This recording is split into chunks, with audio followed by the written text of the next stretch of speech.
Originally established in 1871, the Phoenix Saloon served beer in 5-cent mugs and was the first bar in Texas to serve women. As it would besmirch a lady's reputation to enter a saloon, the Phoenix had a garden patio with a bell to ring for service. There was an alligator pit, badger fights, live music on Saturday nights, and a parrot inside the front door taught to say in German, "Have you paid your bill?"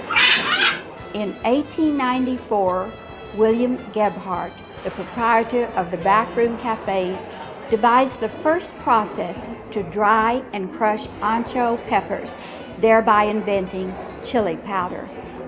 Campfires and hot dogs would never be the same.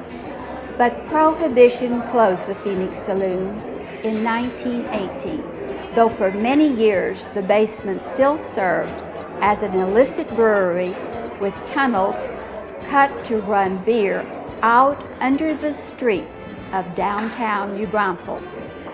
Many happy Germans silently rejoiced.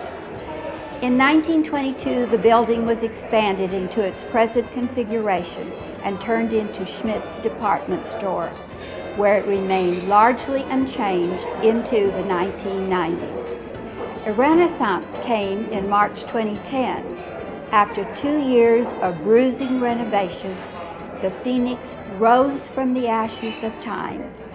Once again, a historic Texas saloon, chili parlor, and live music venue. Thankfully, the fighting badgers and alligators moved on down the road.